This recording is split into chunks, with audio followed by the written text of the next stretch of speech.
SAO is terrible. The Batman movies are a lot better. Let's take a look at some of them. Ivy the Plant Lady is a nice reference to the character Poison Ivy. The three orphan boys here are actually the counterparts of the three boys who would become Robin in the mainstream DC universe. This is hinted at a lot throughout the movie. For example, the three orphan boys are named Dickie, Jason, and Tim. The Johnny Gobbs part of that line is a nice reference to the 1989 Batman movie. It's cool to see the different versions of Batman. Awesome fight scene here between Big Bill, Dust, and Batman. Bruce Greenwood does a great job voicing Batman/Bruce Wayne in this movie. He's actually already voiced Batman/Bruce Wayne 2 times before, in Batman Under the Red Hood and Young Justice. That is brutal. I can definitely see why this movie was rated R. In the comics, Hugo Strange is actually one of Batman's first recurring villains. It's cool how Selina Kyle is using a bullwhip here. One of Catwoman's signature weapons is a bullwhip. Awesome fight scene here between Jack the Ripper and Selina Kyle. Awesome fight scene here between Jack the Ripper and Batman. This movie is great at giving the audience hints. Later, we find out that James Gordon is Jack the Ripper, so it makes sense why he would have a letter from Jack in his pocket. Grey Delisle is actually the one who does Selina Kyle's singing voice. She definitely does a great job. The Jekyll and Hyde reference is very fitting. In the comics, Harvey Dent does become Two-Face. Tara Strong does a great job voicing Marlene. She's also voiced a lot of other DC characters like Batgirl and Harley Quinn. She definitely has a lot of range. Awesome fight scene here between Jack the Ripper and Batman. Another awesome fight scene here between Jack the Ripper and Batman. Very sincere conversation here between Bruce and Selina. That's actually a famous quote from Sherlock Holmes. That means Sherlock Holmes is one of Bruce Wayne's mentors. In the comics, Cyrus Gold will later become Solomon Grundy. Bruce is pretty clever. He is supposed to be one of the world's smartest men, so that definitely fits his personality. Wait a minute, Harvey Dent is actually voiced by Yuri Lowenthal. He's the same person who voiced Sasuke from the Naruto series. I knew I heard that voice somewhere else. Anyways, Yuri Lowenthal was definitely a great choice to voice Harvey Dent. This is definitely a great plot twist. I'm sure that most people didn't expect James Gordon to be Jack the Ripper. The ominous background music here is a nice touch. It definitely fits with the scene. It's cool to see Batman's steampunk motorcycle in this movie as well. James Gordon's motivation actually makes some sense. He thinks that he's doing the right thing. Awesome fight scene here between Batman and James Gordon. Nice Houdini reference. Houdini was actually alive during the time period that this movie takes place in, so that reference definitely makes sense. That is brutal. It definitely makes sense that James would rather die than be imprisoned though. It's fitting how Bruce Wayne has taken in the three orphan boys. Like I said before, the three orphan boys are the counterparts of the three boys who would become Robin in the mainstream DC universe. Tara Strong was a great choice to voice Barbara Gordon/Batgirl. She definitely does a great job. Plus, Tara Strong has also voiced a lot of other DC characters like Harley Quinn. The Batmobile in this movie is actually based on the classic design from Batman the Animated Series 1992. The producer of this movie, Bruce Timm, also worked on that series. Awesome fight scene here between Paris and Batgirl. Batman is pretty awesome. Kevin Conroy definitely does a great job voicing him. Very sincere conversation here between Batman and Batgirl. That is brutal. I can definitely see why this movie was rated R. Awesome fight scene here between Paris and Batgirl. Very sincere conversation here between Batman and Batgirl. The Joker's cell number here, 0801, is actually a code in numerology that spells out Ha. The playing cards here are a nice reference to Harley Quinn. Their backing is decorated in her signature red and black diamond pattern. Mark Hamill does a great job voicing the Joker. He's actually already voiced the Joker several times before in many other shows and video games. The image here is a nice reference to Jack Nicholson's Joker from Batman 1989. The image here is a nice reference to the Dark Knight 2008 movie. In that movie, Heath Ledger's Joker is incarcerated by the Gotham Police Department. The image here is a nice reference to the 1988 Batman storyline A Death in the Family. In that story, the Joker kills the second Robin, Jason Todd. The fish image here is a nice reference to the Laughing Fish episode of Batman the Animated Series. The Laughco image here is a nice reference to the Christmas with the Joker episode of Batman the Animated Series. That is definitely very brutal. Once again, I can see why this movie is rated R. That's a nice reference to Batman Begins. Awesome fight scene here between Batman and these goons. Mark Hamill does a great job doing the Joker's singing voice as well. The all it takes is one bad day part of that line is a nice reference to the Dark Knight 2008 movie. In that movie, the Joker says something similar. The upside down room here is actually the same room earlier in the movie where the comedian had his first conversation with his wife. This was intentional. It's to show how the Joker's entire world has been turned upside down. That line is another nice reference to the Dark Knight 2008 movie. In that movie, the Joker tells numerous contradictory stories about how he got his scars. Very sincere conversation here between Batman and the Joker. The Joker's joke here is actually pretty hilarious. Also, the two guys in the joke can represent Batman and the Joker. It's cool how they purposely made this ending ambiguous. It's not clear if Batman actually killed the Joker or let him live. Awesome mid-credits scene. This is actually the logo of Oracle. Justice League Dark Apocalypse War is a 2020 American American direct-to-video adult animated science fantasy superhero movie. It's a sequel to 2017's Justice League Dark, and it's the final movie in the DC animated movie universe. If you're unsure about the ending, then you definitely came to the right place. In this video, I'll explain the ending of Justice League Dark Apocalypse War. This video will contain spoilers for Justice League Dark Apocalypse War, so make sure you watch that movie first before watching this video. Anyways, let's get started. So we see that Cyborg sacrifices himself in order to finally defeat Darkseid by obliterating the entire planet of Apokolips in a black hole. It seems like the heroes have won and they'll be able to live happily ever after. However, back on Earth, Batman reveals that the Reapers destroyed too much of the Earth's molten core, and the planet's rotation is compromised. Over 1 billion more people could die before things get under control. Luckily, there is a way to solve this predicament. Constantine tells Flash that he needs to run back in time and create yet another Flashpoint. Flash promised Iris he would never do this again, but he doesn't really have a choice at this point, so he runs back in time, and the remaining heroes watch as their timeline gets erased from existence. That's when the movie ends, so we don't actually see the result of what happened. Also, there are no post-credits or mid-credit scenes, so this is truly the end. But what does this mean for the DC animated movie universe? Well, I guess it pretty much means everything that has happened since 2013's Justice League The Flashpoint Paradox will be reset, as if it never happened in the first place, and a completely new timeline will be created where everything is different. Like Constantine said, the new timeline won't be perfect, and the heroes could make some of the same exact mistakes, but it'll be a lot better than what they have now. This particular timeline was created because of the Flash, so it's fitting how he's the one who fixed it in the end. This movie was based on the Darkseid War storyline created by Jeff Johns. It consisted of 10 Justice League issues, 6 one-shots and 1 special issue. It was the second to last storyline before the DC Rebirth, so maybe that's where the DC animated movie universe will go to next. The DC Rebirth was a relaunch of DC Comics' entire line of comic book titles. It restored the DC universe to a point similar to the Flashpoint storyline, but it still incorporated numerous elements of the New 52, including its continuity. As mentioned at the beginning, this is the final movie in the DC animated movie universe, but it's not actually the final DC animated movie ever. Apparently, DC plans to start new stories and maybe even a new timeline, with the animated movie Superman Man of Tomorrow. That movie will be a retelling of Superman's origins, and it's about Superman's earliest adventures in Metropolis. There isn't an exact release date for Superman Man of Tomorrow yet, but it's planned to come out in 2020, so it should be sometime soon. What did you think of Justice League Dark Apocalypse War? Let me know your opinion in the comments below. I personally thought it was pretty good. It was really awesome to see all the heroes and villains come together and fight against a common enemy, and the action was exciting to watch. Zack Snyder's Justice League is the upcoming director's cut of the 2017 American superhero movie Justice League. Zack Snyder himself has already talked about how the movie should have ended, so in this video I'll explain the original ending for Zack Snyder's Justice League. Anyways, let's get started. The ending would feature a battle between the Justice League and Steppenwolf, along with his army of parademons, similar to what we got in the theatrical cut. However, there are many significant changes. The reddish hue, root-like structures growing out of the ground, Steppenwolf's base of operations inside the cooling tower,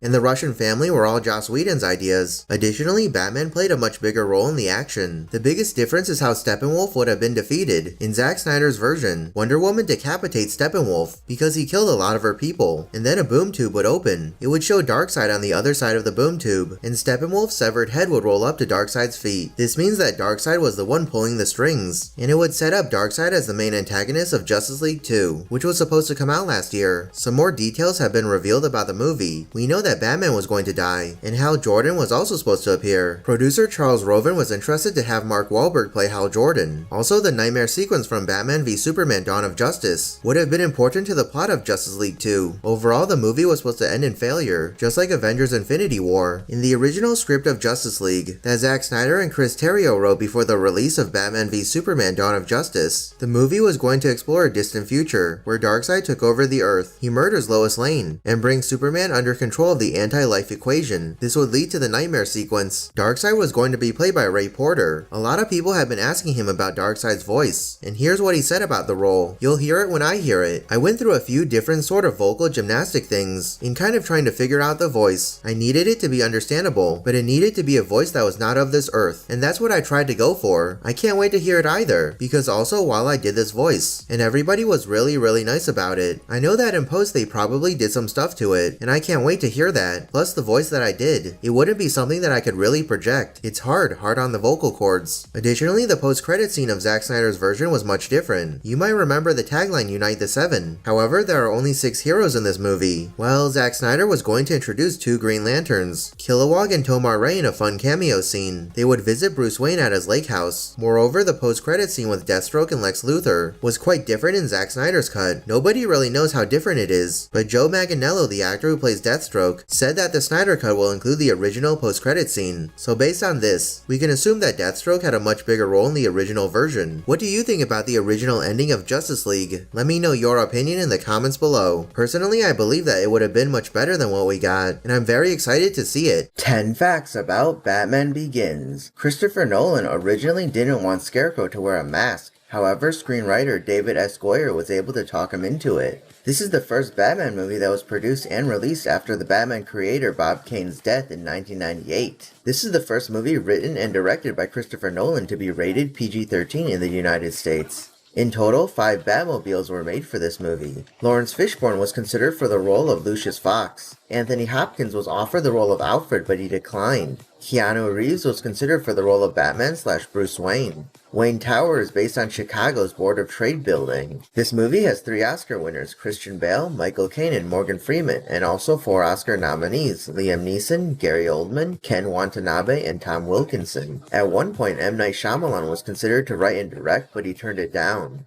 10 facts about The Dark Knight. Heath Ledger posthumously won several Best Actor in a Supporting Role awards for his role in this movie, including an Oscar, Golden Globe, and BAFTA. Heath Ledger's Oscar win marks the first time an Academy Award in a major category has been awarded to a comic book movie. This is the first comic book movie to gross over $1 billion. This was the highest grossing movie of 2008.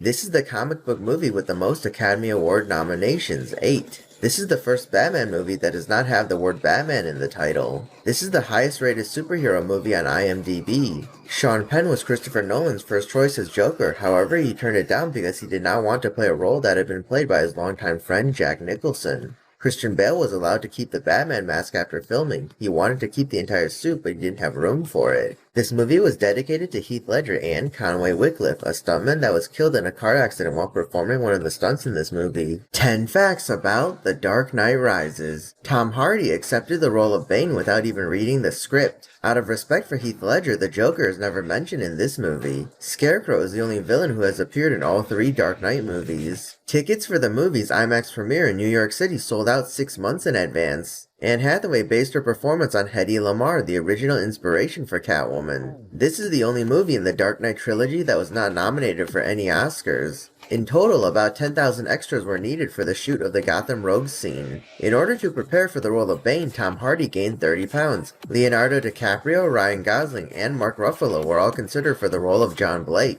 During the football scene, one fan is holding a sign with the same exact Robin symbol that Tim Drake used for his Robin suit. 10 facts about Christian Bale. Christian Bale's wife is Winona Ryder's personal assistant. Christian Bale was good friends with Heath Ledger. Christian Bale is a fan of video games and says that Super Mario is one of his favorites. Christian Bale was a fan of the Terminator movies before being cast as John Connor. One of Christian Bale's favorite movies is Beverly Hills Ninja. Christian Bale was considered for the role of Brian O'Connor in the Fast and Furious franchise, but the role went to Paul Walker instead. Christian Bale dislikes doing interviews. Christian Bale is the first non-American actor to play Bruce Wayne/Batman. Christian Bale has lived in Los Angeles, California since 1992. Christian Bale was considered for the role of James Bond in Casino Royale, however the role went to Daniel Craig instead. 10 facts about Heath Ledger. Heath Ledger is the first non-American actor to play Joker. Heath Ledger and his older sister were named after the 2 main characters in the novel Wuthering Heights. Heath Ledger's first acting role was at the age of 10. He played Peter Pan at a local theater company. As a child, Heath Ledger owned a pet kangaroo. Heath Ledger was offered the role of Peter Parker in Spider-Man, but he turned it down. Heath Ledger is the first actor to win an Oscar for acting in a comic book movie adaptation. Heath Ledger considers Mel Gibson to be his acting mentor. Heath Ledger liked to write poetry. Heath Ledger never attended drama school and he had no formal training when he decided to become an actor. Heath Ledger was painfully shy. 10 facts about Tom Hardy. When he was a teenager, Tom Hardy had a dog named Max. The dog's name was an honor to Mad Max. Years later, Tom Hardy would play the title character in Mad Max: Fury Road. Tom Hardy is the only actor to play a villain in a Star Trek movie and a Batman movie. Tom Hardy was cast as Rick Flag in Suicide Squad, but he dropped out due to scheduling conflicts with The Revenant.